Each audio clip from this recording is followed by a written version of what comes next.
स्वागत तुझं ली.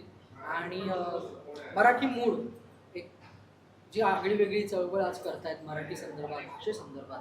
बोला मराठी नावाने पुरस्कार ते जाहीर करतात आणि जवळपास म्हणजे मी आता ऐकलं की पाकिस्तान असेल काही किंवा खूप वेगवेगळ्या राज्यातून देशातून लोकांनी याच्यामध्ये पार्टिसिपेट केलेलं आहे. वेगवेगळ्या लोकांनी याच्यामध्ये वेगवेगळ्या एजच्या ग्रुपने याच्यामध्ये पार्टिसिपेट केलेलं आहे आणि त्याचं परीक्षण म्हणून काम तो केलेला आहे. सो हा एकंदरीत अनुभव तुझा कसा होता? मला असं वाटतं की हा जो उपक्रम आहे किंवा स्पर्धा जी आहे बोला मराठीची, ती खूप गरजेची मला का वाटते, कारण की जे आता बऱ्यापैकी लहान मुलं, महाविद्यालयातली मुलं आणि इतर बऱ्यापैकी लहान मुलांचा समावेश आहे याच्यामध्ये. तर कुठेतरी त्यांच्या मनात भलेही त्यांनी पाठांतर केलं असेल, काही लोकांनी स्वतःहून लिहिलेलं आहे, काही मुलांना आईबाबांनी शिकवलेलं आहे, त्यांना लिहून दिलेलं आहे किंवा त्यांच्याकडनं पाठांतर करून घेतलेलं आहे. हे सगळं जरी असलं तरी मला असं वाटतं की त्या वयात ह्या गोष्टी त्यांच्या मनात मराठी भाषेबद्दलची आवड, गोडवा, त्याचा इतिहास रुजवणं महत्त्वाचं आहे. जे की आपण आत्ता बघतो की बरेच मराठी पालक आपल्या मुलांची आपल्याला इंग्रजीत बोलताना फार दिसतात मराठी असूनसुद्धा, आणि फार कमी मराठी बोलतात. घरी अगदी, बाहेर असं नाही. बट ते लोकांना अभिमान वाटतो की माझ्या मुलांना इंग्लिश येते. चांगली गोष्ट, इंग्लिश येते, पण मराठी पण येते ह्याचा अभिमान वाटला पाहिजे. आणि त्याच्यासाठी अशा पद्धतीचे उपक्रम खूप महत्त्वाचे असतात, जेणेकरून लहान मुलांमध्ये आत्तापासूनच मराठी भाषेचं प्रेम, त्याचा इतिहास आणि आपले संत, कवी, नाटककार असे अनेक मोठे दिग्गज लोकांनी जे काम करून ठेवलेलं आहे, संगीतात जेवढं काम झालेलं आहे, साहित्यात एवढं काम झालेलं आहे, हे सगळं त्यांच्या मनात कुठेतरी ह्या गोष्टीमुळे त्यांची एक वाचण्याची सुरुवात किंवा त्याच्याविषयी बोलण्यासाठी केलं गेलेलं पाठांतर, ह्याच्यातनं त्यांच्या मनात ती गोष्ट रुजत आहे आणि खूप महत्त्वाचं काम वाटतं. भलेही स्पर्धा असेल आणि या सगळ्या गोष्टी, पण त्या निमित्ताने या गोष्टी होत आहेत. त्यामुळे बोला मराठी या कार्यक्रमासाठी मला खूप आनंद होतो की हे आपण करतो आहे. त्याचं परीक्षक व्हायची संधी मला मिळते, हे तर अजून त्याच्याहून आनंदाची गोष्ट मला वाटते की माझ्या वाट्याला ही संधी मला मिळाली. पण मला हे बघून, परफॉर्मन्सेस बघून आणि त्यांच्या सगळ्या ज्या पद्धतीने ते अभिनय करतायत किंवा त्यांची काही लोकांची भाषा इतकी स्पष्ट आहे या वयातसुद्धा, ती बघून खूप अप्रूप वाटतं आहे त्यांचं. आणि मला त्या बोला मराठीची सगळी जी टीम आहे, मराठी मूड, यांचं आभार मानायचे आहेत आणि सगळ्यांचं अभिनंदन पण करायचं आहे. तुझ्यासाठी मराठी भाषा काय? कारण तुझा कॉन्टेंट अख्खा जवळपास मराठीतच आहे. हो. तुझ्यासाठी मराठी भाषा काय? मला वाटतं मराठी भाषा, मला असं वाटतं की आत्ता जे काय मी काम करतो आहे, यूट्यूबला जे काय मी काम करतो आहे, ते बऱ्यापैकी ना पूर्णच मराठी आहे. इंस्टाग्रामवरती पण मी मराठी, हिंदी असं दोन्ही माध्यमांमध्ये काम करतो. बट आज मला मराठी भाषेसाठी जसं की इथे बोलवलं तसं बऱ्याच ठिकाणी बोलवलं जातं. इवन माझी जी कंपनी आहे, ती मराठी माइंडेड नावाची माझी कंपनी आहे, ज्याच्यामध्ये मी मराठी क्रिएटर्ससाठी बिझनेस आणायचा प्रयत्न करतो आहे, मराठी इन्फ्लुएन्सर्ससाठी बिझनेस आणायचा प्रयत्न करतो आहे, किंवा कारण की त्या भागात मला थोडंसं कमी काम होताना दिसत होतं. सो आत्ता माझ्याकडे जी पॉवर आहे, फॉलोवरशिप जी आहे, त्याचा वापर करायचा प्रयत्न मी करतो आहे मराठी माइंडेड थ्रू. सो तशाच पद्धतीने मला असं वाटतं की मराठी भाषा ही खऱ्या अर्थाने माझी ओळख आहे एका प्रकारे. मला कुणी जेव्हा म्हणतं की अरे हा मराठी क्रिएटर आहे, तेव्हा मला खूप भारी वाटतं. मी नुसतं क्रिएटर, इन्फ्लुएन्सर असं म्हणतात, पण त्याच्या आधी मराठी क्रिएटर, मराठी इन्फ्लुएन्सर असं म्हणतात, त्यावेळेला भारी वाटतं. म्हणून असं म्हणेन की माझ्यासाठी मराठी भाषा म्हणजे ही माझी ओळख आहे. मला असं वाटतं की डिजिटल माध्यम हे 50%च अजून लोकांना कळलेलं आहे. 50% अजून अर्ध्या लोकांना कळलंच नाही आहे. लोकांना असं वाटतं की फक्त टाईमपास किंवा एक मजामस्तीसाठी हे आहे. ऑफकोर्स ते आहे, कारण ते सोशल मीडिया आहे. त्याच्यात तुम्ही तुमचे पर्सनल मुवमेंट्स, तुमच्या अचिव्हमेंट्स तिथे शेअर करता. बट हे सगळं बोलताना मला हेही सांगायचे की काही लोक त्याचा करेक्ट वापरसुद्धा करतात. आणि आत्ता हे जे क्रांती आपण म्हणतोय, ती कुठे आहे? म्हणजे ऑन ग्राउंड असं काही आपल्याला मोर्चे किंवा आंदोलनं दिसत नाहीत. जे काय चालू आहे ते डिजिटली ऑनलाईनच चालू आहेत आणि त्याचा इम्पॅक्ट पोचतो आहे. का होतं आहे हे डिजिटल जे आहे चालू आहे, त्याचं जे पसरणं आहे ना, ते खूप सेकंदांमध्ये खूप फास्ट झालेलं आहे. आणि त्याचा इतकं पटकन ते पसरणं हे खूप महत्त्वाचं आहे. त्याच्यावर तुम्हाला व्यक्त होता येतं, त्याच्यावर तुम्हाला मत मांडता येतं. हे त्याच्यामध्ये ऑफकोर्स ॲडव्हान्टेज आणि डिसएडव्हान्टेज दोन्ही आहे. दोन्ही बाजू आहेत त्याच्या. पण आपण त्याची जर पॉझिटिव्ह बाजू जर बघितली, तर मराठीचं जे काय गोष्ट, मराठी भाषा वाढवणं किंवा त्याला मोठं करणं, ह्याच्यामध्ये डिजिटलचा तितकाच आपण उपयोग करून घेऊ शकतो आणि त्याचा फायदाही होऊ शकतो, जर करेक्ट वेमध्ये वापरलं तर. खूप खूप शुभेच्छा आणि धन्यवाद. थँक्यू सो मच सगळ्यांना. नाही, मला खूप छान वाटलं ॲक्च्युली. मराठी मूडने हा बोला मराठी नावाचा जो उपक्रम सुरू केला आहे, मी स्पर्धा नाही म्हणणार त्याला, मी त्याला उपक्रम म्हणेन.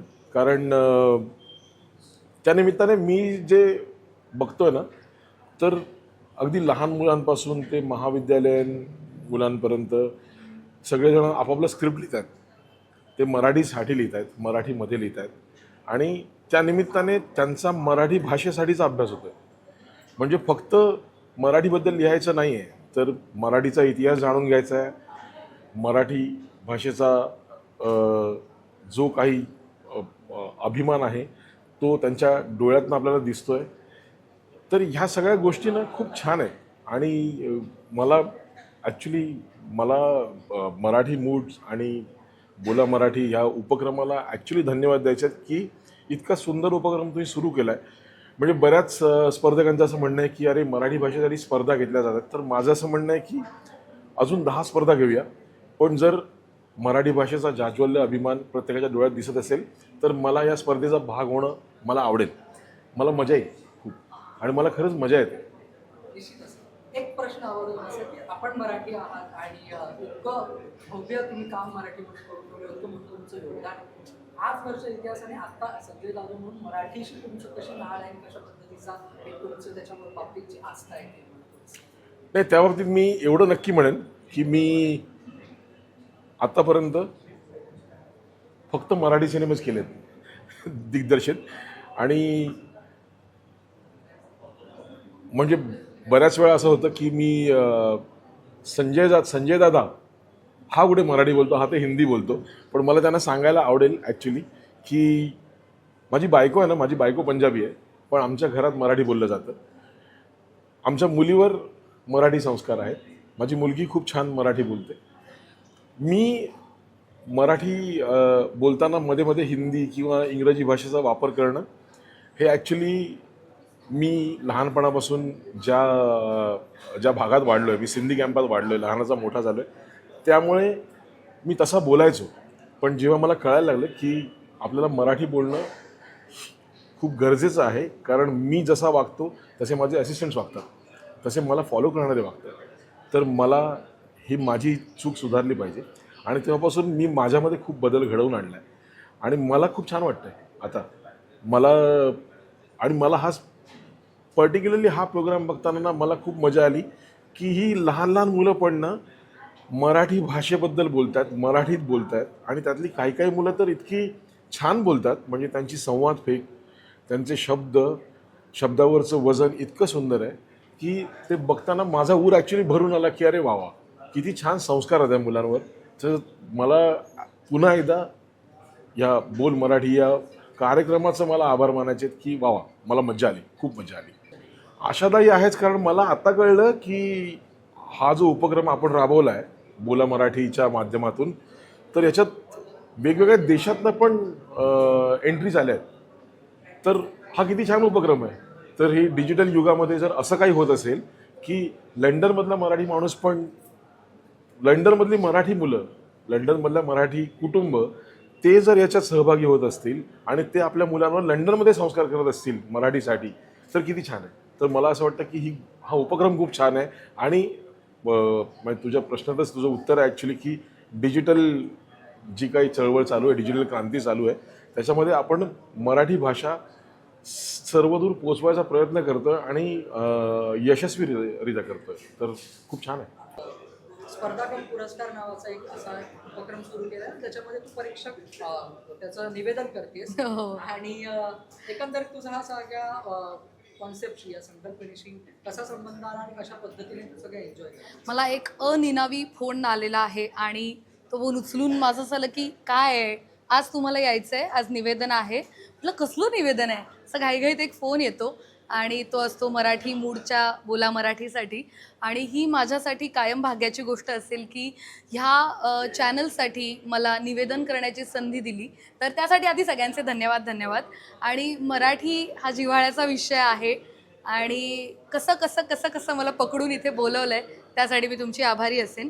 मराठी मातृभूमी आपण असं म्हणतो जिथे आहोत ती आपली मातृभाषा म्हणजेच आई, जननी, जन्मदाती, जी आपल्याला जन्म देते, जी आपल्याला घडवते, आपल्यावर संस्कार करते, ही भाषा कधी कुठल्याही पद्धतीने लुप्त पावत जाणं हे अजिबात सहन होत नाही. आणि म्हणूनच ह्यासाठीचा हा अट्टहास आहे जो मराठी मूडच्या चॅनलच्या सगळ्या क्रिएटर्सनी केलेला आहे. आणि म्हणून मला ही भाग्याची गोष्ट वाटते की याचा मी भाग आहे. मी मराठी शाळेची विद्यार्थिनी आहे. इथेच दादरला साने गुरुजी शाळेत माझी सगळी जडणघडण झालेली आहे. खूप वर्ष वक्तृत्व स्पर्धा, एकपात्री स्पर्धा केल्यानंतर आज मी निवेदन क्षेत्रात, अभिनय क्षेत्रात कॉन्फिडेंटली म्हणजेच आत्मविश्वासाने उभी राहू शकते, बोलू शकते. आणि मला वाटतं माझ्या या आत्मविश्वासामध्येच माझी मराठी किती रुजलेली आहे हे दिसून येतं. निश्चितच जाता तर मराठी भाषेची केवढी काय म्हणता येईल, केवढा मोठा गाभा आहे, केवढं मोठं अर्भ आणि अर्क आहे या भाषेचं. तर मला असं वाटतं ह्या स्पर्धेच्या निमित्ताने बऱ्याच आपल्या हक्काच्या मराठी माणसांना ही संधी मिळाली आहे मराठी अभ्यासण्याची. त्यामुळे ही संधी तुम्हाला प्रगल्भच करणार आहे, समृद्धच करणार आहे. जर आपली भाषा आपल्याला वैचारिकदृष्ट्या समृद्ध करणारी असेल तर अजून काय हवं आहे. त्यामुळे मला हा जो इनिशिएटिव्ह आहे त्याचा सार्थ अभिमान आहे. आणि ह्याचाही आनंद आहे की ह्या महाअंतिम सोहळ्यामध्ये मला निवेदिका म्हणून बोलावलं. धन्यवाद. सर, बोला मराठी एक आगळीवेगळी चळवळ जी सुरू झालेली आहे त्याचं तुम्ही परीक्षण करताय. साधारण या सगळ्या एकंदरीत या संकल्पनेविषयी आम्हाला थोडीशी माहिती आहे. खरं तर मराठी मूड यांनी प्रस्तुत केलेला हा बोला मराठी पुरस्कार सोहळा आणि या पुरस्कार सोहळ्याचं परीक्षण करण्याची संधी मला मिळाली. याचा एक वेगळा आनंद एवढ्यासाठी आहे की लहान गटापासून अगदी महाविद्यालयीन विद्यार्थी, प्रौढ गट या सगळ्यांना एक मोठं व्यासपीठ खुलं केलेलं आहे. मराठी मूडने जे व्यासपीठ खुलं केलेले आहे या व्यासपीठाच्या माध्यमातून ही सगळी मंडळी मराठी भाषा दिनाच्या निमित्ताने मराठी भाषा आपली केवढी समृद्ध भाषा आहे, किती विविधतेने नटलेली आहे, किती बोलीभाषांचा त्याच्यामध्ये सहभाग आहे हे ते मुलं त्यांच्या पद्धतीने सादरीकरणातून, काही स्क्रिप्ट लिहून, काही कवितेतून, काही नाट्यछटेतून, काही कथाकथनातून सादर करतायत. त्यामुळे मुलांना, पूर्ण देशातल्या लोकांना आणि देशाबाहेरच्या मंडळींना सुद्धा एक मोठं व्यासपीठ मिळतं आहे याचा मला आनंद आहे. त्यामुळे मी मराठी मूडचे आणि त्यांच्या या बोला मराठी या स्पर्धेचे मनापासून अभिनंदन करतो. त्यांच्या या उपक्रमाला शुभेच्छा देतो. सर, तुम्ही स्वतः इतके मोठे साहित्यकार आहात आणि आपली मराठी भाषा मायबोली मराठी भाषा आहे.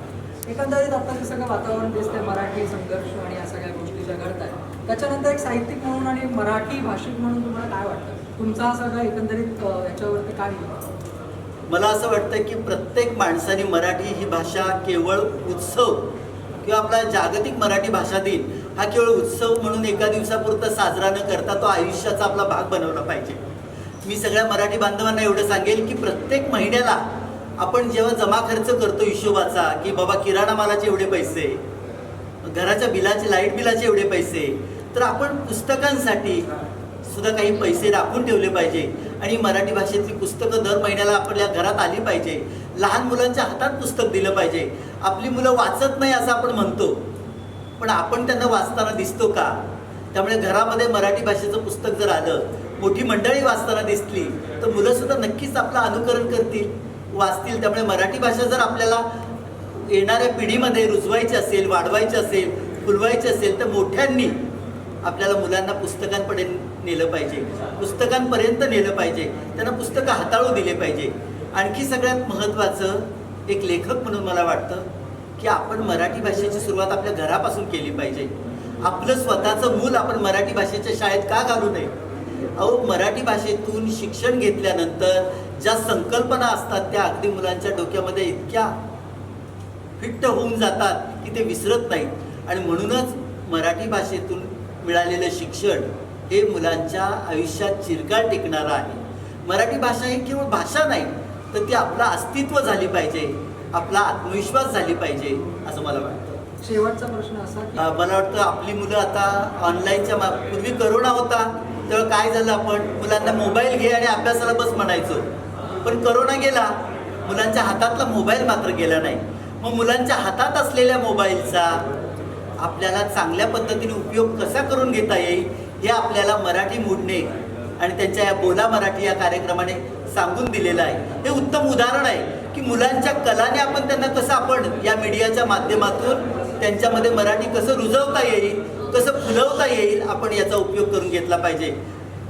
ठीक आहे, मुलं गुगल बघतात, मुलं यूट्यूबवर बघतात, मुलं यूट्यूबवरचे व्हिडिओ पाहतात, मुलं गुगलवर पण चांगलं आहे की गुगलवरचे किशोरचे कितीतरी खंड तुम्हाला मोफत वाचायला उपलब्ध झालेले आहेत, जे शासनाने कितीतरी छान छान गोष्टी, छान छान कविता आपल्याला त्या या डिजिटल माध्यमातून मुलांपर्यंत पोहोचत आहे. किंडलवर कितीतरी पुस्तकं आहेत, कितीतरी ईबुकची पुस्तकं आहेत, तर आपण मला वाटतं ही मुलांपुढे उपलब्ध करून दिली पाहिजे. मोबाईलच्या माध्यमातून सुद्धा केवढं मोठं चांगलं जग मुलांपुढे उभं राहू शकतं हे मोठ्या मंडळींनी, पालकांनी मुलांना दाखवून दिलं पाहिजे. कारण मला वाटतं आजची ही लहान पिढीच उद्याचे भारताचे खरे आदर्श नागरिक आणि आधारस्तंभ होणार आहे. आणि या मुलांमध्ये मराठी रुजवलं, मराठी वाढवलं, मराठी फुलवलं तर आपल्याला या मीडियाच्या माध्यमातून, आजच्या तंत्रज्ञानाच्या माध्यमातून मुलांना आपल्याला मराठीच्या आणखी पुढे नेता येईल. आणि मला वाटतं मुलांमध्ये मराठीची आवड निर्माण करता येईल, पुस्तकांची आवड निर्माण करता येईल. जाता जाता मी एवढंच सांगेन की हे किती तांत्रिक युग आलं, डिजिटल युग आलं, तरी या माध्यमात जरी मुलं रमत असली तरी पुस्तकातून होणारा संस्कार हा चिरकाल टिकणार आहे.